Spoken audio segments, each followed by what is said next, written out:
बच्चों, तो आज हम पढ़ने वाले हैं क्लास 12 का टॉपिक है कोऑर्डिनेशन केमिस्ट्री का ये चैप्टर है और टॉपिक नंबर क्या है सीएफटी। तो हमने पहले बीबीटी पढ़ा इससे पहले। ओके, तो आपको आई टैब दिख रहा होगा। ओके, तो वहां पर क्लिक करेंगे तो बीबीटी आपको पता चल जाएगी।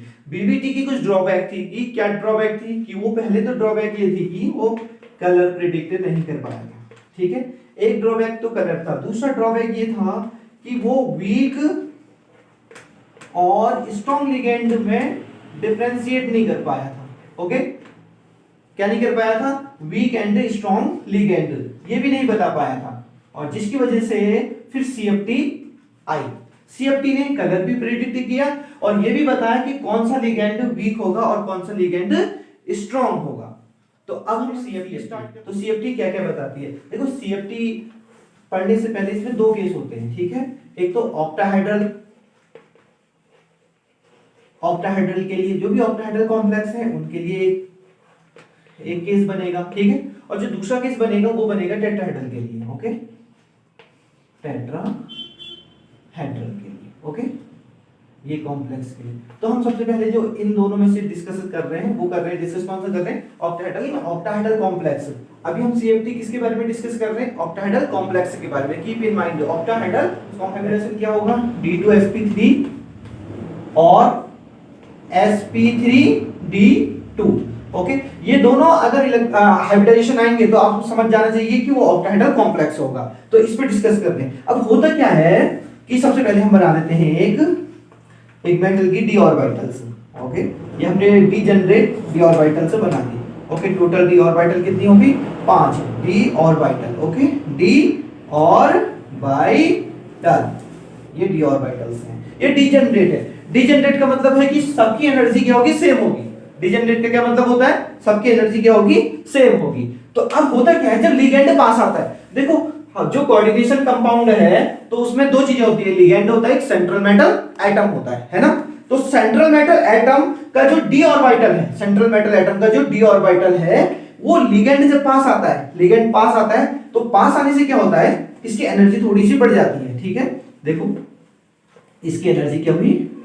ये बढ़ गई 1 2 3 4 5। देखो एनर्जी थोड़ी सी इंक्रीज हुई ना। ये ऐसा क्यों हुआ होगा? क्योंकि डी ऑर्बिटल्स में भी इलेक्ट्रॉन है और जो लिगेंड आ रहा है वो भी इलेक्ट्रॉन डोनेट करेगा। तो इलेक्ट्रॉन क्या हो जाता है? रिपल्सन हो जाता है, जिससे एनर्जी क्या हो जाती है? इंक्रीज हो रही है। और ये एनर्जी का साइन है, ENERGY। Now understand? Very good. आगे बढ़ते हैं। अब लिगेंड और पास आता है। ठीक है, अभी तक तो ये डीजनरेट थी, अभी तक ये डीजनरेट थी। Degenerate means same energy. Okay, सभी ऑर्बिटल्स की एनर्जी क्या थी? सेम थी। लेकिन जब लिगेंड और पास आता रहा और पास आता रहा तो ये स्प्लिट हो जाती है। क्या हो जाती है? स्प्लिट हो जाती है। और देखो जो 3 ऑर्बिटल हैं वो नीचे रहती हैं।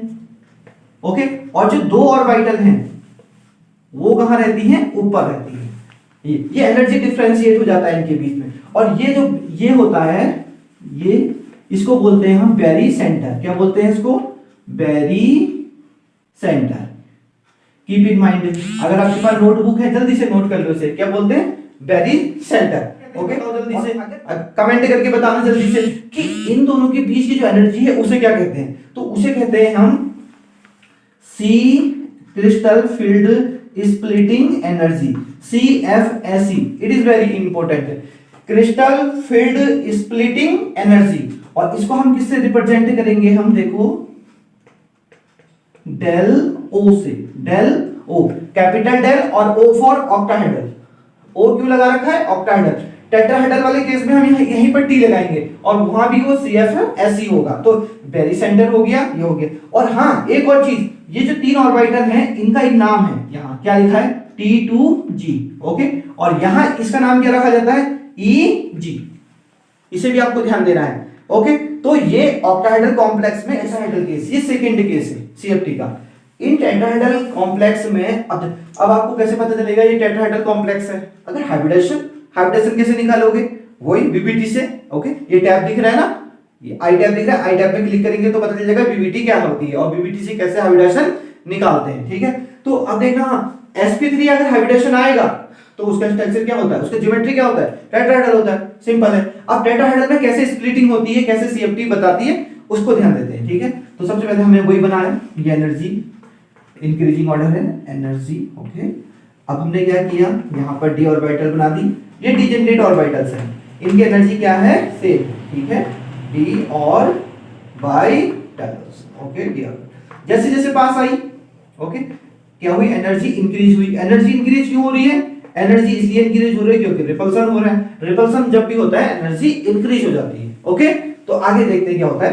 अब लिगेंड और पास आया, सेंट्रल मेटल एटम के लिगेंड और पास आ रहा है, और पास आ रहा है, पास आने पे क्या होगा, रिपल्सन और बढ़ेगा, रिपल्सन और बढ़ने पर जो डी ऑर्बिटल होती है वो स्प्लिट कर जाती है, वो क्या कर जाती है, स्प्लिट कर जाती है। लेकिन इन दिस टाइम आपको जो 3 ऑर्बिटल हैं वो ऊपर बनानी है, कहां बनानी है, ऊपर, और नीचे क्या बनानी है, केवल 2 ऑर्बिटल्स। कितनी बनानी है, 2 ऑर्बिटल, और यहां इसका नाम क्या हो जाएगा, ई। आपको जी नहीं लगाना है यहां पर, ठीक है, कीप इन माइंड। क्योंकि जी क्यों लगाते हैं, जी मतलब होता है जीरेट, जीरेट का मतलब होता है जिसमें सेंटर ऑफ सिमेट्री पाई जाती है, उसी में जी लगाते हैं। और टेट्राहेड्रल जो ज्योमेट्री होती है उसमें सेंटर ऑफ सिमेट्री नहीं होती है, इसलिए जी का इस्तेमाल नहीं किया जाता, कीप इन माइंड, ओके। तो अब यहां पढ़ते हैं हम, ये इसका नाम क्या होगा, वैसे इसका नाम क्या होता है, T2G, बट यहां पर जी का इस्तेमाल नहीं करेंगे, तो क्या लिखेंगे, सिर्फ T2। सो इन ये 3 ऑर्बिटल का नाम क्या होगा, T2, और ये 2 ऑर्बिटल का नाम क्या होगा, E, okay. As you know, ये जो बीच में जा रहा है, ठीक है, ये जो बीच में है इसे क्या बोलेंगे हम, very centre, keep in mind, it is very important, very centre, ये वेरी सेंटर। अब देखो इन दोनों के बीच जो एनर्जी डिफरेंस होगा, किसके किसके बीच, Eg एंड E के बीच जो एनर्जी डिफरेंस होगा वो कितना होगा पता है, delta, del capital del T.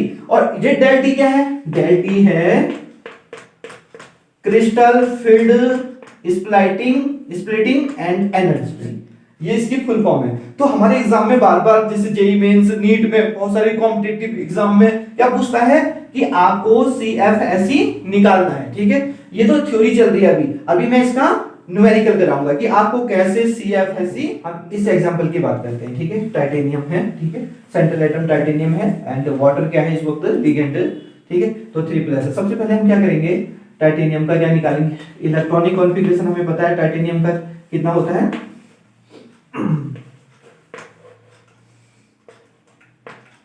4s2 ये होता है, ओके। ये मैंने लास्ट लिखा है, यानी वैलेंस सेल लिखी है, ठीक है। अब इसका ऑक्सीडेशन नंबर क्या आएगा, ऑक्सीडेशन नंबर ऑब्वियसली 3+ आएगा, क्योंकि हम इसे कंसीडर कर लेते हैं। इसकी oxidation number x plus water की 0 हो गई, ओके, इज इक्वल टू क्या हो गया, प्लस का 3, सो x इज इक्वल टू क्या हो गया, +3, ये ऑक्सीडेशन नंबर हो गई, कीप इन माइंड।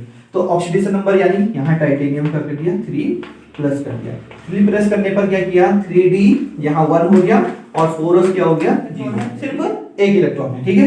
तो अब इसकी स्प्लिटिंग देखते हैं कैसी होती है, ठीक है। तो स्प्लिटिंग हमने डी ऑर्बिटल बनाया, ये डी, ये एनर्जी है, और यहाँ पर डी ऑर्बिटल बना दिया, 1 2 3 4 5, कितने इलेक्ट्रॉन है, एक इलेक्ट्रॉन है। अब जो H2O है वो लिगेंड कितने 6 हैं, वो इसके पास आ रहे हैं, धीरे धीरे पास आ रहे हैं, किसके, सेंट्रल मेटल एटम के। कौन है central metal atom, titanium, okay. ये धीरे धीरे पास आ रहे हैं, तो इसकी एनर्जी क्या हुई, थोड़ी सी बढ़ गई, ठीक है, थोड़ी सी बढ़ी। अभी तो ये थोड़ी ज्यादा पास नहीं आई, थोड़ी, इसलिए क्या हुई है, थोड़ी। लेकिन अब क्या होगा कि और पास आने लगे, कौन, और पास आने लगे, लिगेंड, ओके, एक ही इलेक्ट्रॉन है। तो जैसे ही आते हैं स्प्लिटिंग हो जाती है ऑर्बिटल में, ये डिजेनरेट नहीं रहती ये। अब देखो, बट ये कौन सा केस है, 6 लिगेंड है, 6 लिगेंड यानी ये है ऑक्टाहेड्रल वाला केस, ठीक है। ऑक्टाहेड्रल वाले केस में क्या होता है कि 2 ऊपर जाती है, ठीक है, 2 ऑर्बिटल ऊपर और 3 नीचे, ये 3 नीचे। इस वाले को बोलते हैं हम T2G, और इसको क्या बोलते हैं, EG। अब देखो इलेक्ट्रॉन, आप वो क्या बोलते हैं कि एनर्जी जहां कम होती है इलेक्ट्रॉन आप सबसे पहले वहां, फिलिंग का सबसे अच्छा नियम क्या देता है, आप बहुत देते, तो एक इलेक्ट्रॉन है, इलेक्ट्रॉन कहां फिल किया जाएगा, यहां फिल किया जाएगा, ओके, समझ में आ गया ना, वेरी गुड। तो ये हाँ फिलिंग हो गई, और इनके बीच जो एनर्जी डिफरेंस होता है ये, उसे क्या बोलेंगे हम, ये है CFSE। अब हम CFSE कैसे निकालेंगे, CFSE, okay, crystal field splitting energy कैसे निकालनी है देखना।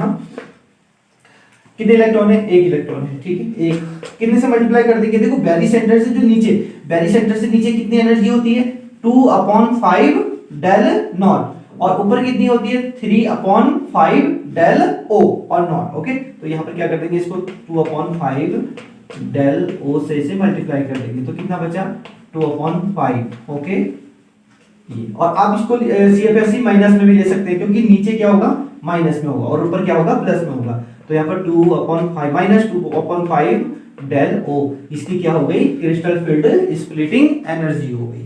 तो इसे माइनस में लेंगे क्योंकि एनर्जी क्या है कम है और ऊपर जा रही है तो ज्यादा है तो प्लस में लेना है। ठीक है, तो ये एग्जांपल है किसका, टाइटेनियम वाले एग्जांपल ले लिया और इसमें निकाल दिया हमने CFSE कैसे निकालेंगे। और हाँ, क्रिस्टल फील्ड स्प्लिटिंग खाली क्या बोलते हैं CFS, ये क्या है क्रिस्टल फील्ड स्प्लिटिंग। ये क्या होती है जब भी ऑर्बिटल डी ऑर्बिटल लिगेंड के आने पर स्प्लिट कर दी है, क्या करती है स्प्लिट करती है, तो उसी को क्या बोलते हैं क्रिस्टल फील्ड स्प्लिटिंग बोलते हैं। ओके, तो आपको समझ में आ गया होगा आई होप। ओके, तो तब तक के लिए बाय, हैप्पी लर्निंग।